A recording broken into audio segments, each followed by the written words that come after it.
नमस्कार। डीएनएक्स धर्म कर्म में स्वागत है आपका।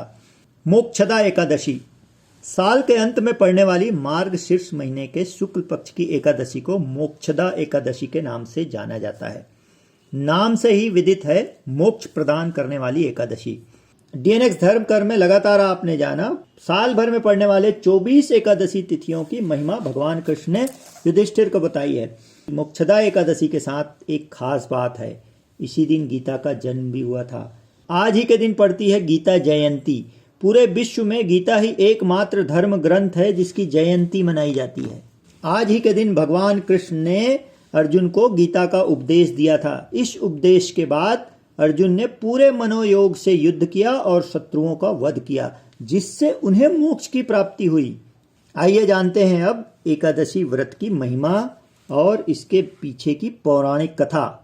मोक्षदा एकादशी की अनेक पौराणिक कथाओं में सबसे महत्वपूर्ण है आज के दिन भगवान कृष्ण के द्वारा अर्जुन को गीता का उपदेश।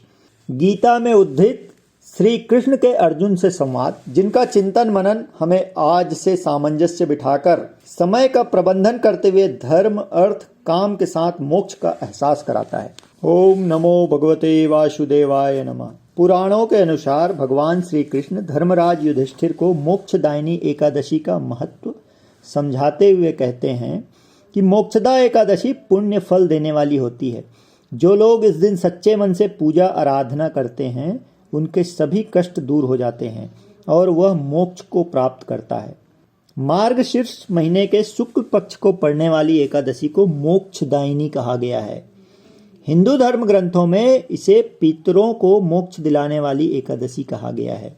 ऐसी मान्यता है कि इस व्रत को करने से न केवल व्रती के बल्कि उसके पितरों के लिए मोक्ष के द्वार खुल जाते हैं और उन्हें मोक्ष मिलती है। आज के दिन पूरे विधि विधान से भगवान विष्णु को तुलसी के पत्ते अर्पित करते हुए पूजन करना चाहिए और पूजन के उपरांत यह व्रत अपने पितरों को समर्पित कर देना चाहिए, जिससे पितरों को मोक्ष की प्राप्ति होती है। आइए जानते हैं हम गीता के उन प्रमुख उपदेशों को जो हमारे जीवन प्रबंधन के लिए आवश्यक है।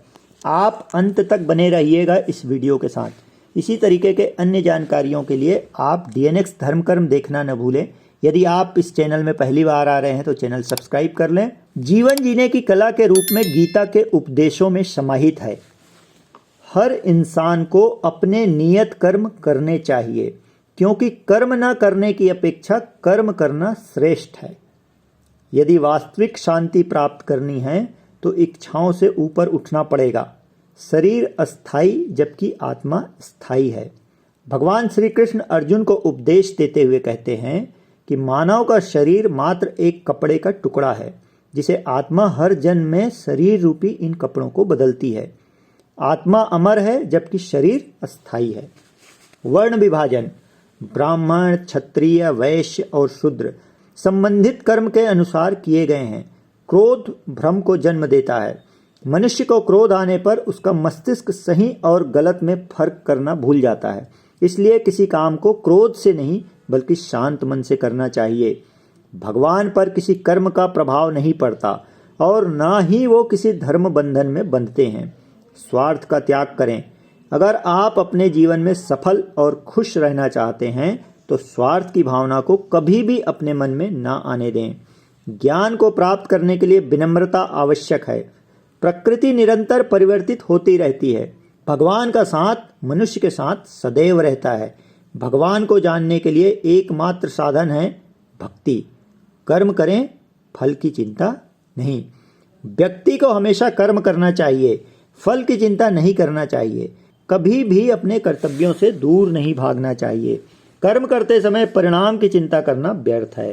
भगवान सबके हृदय में विराजमान हैं और उन्हीं से स्मृति और विस्मृति आती है।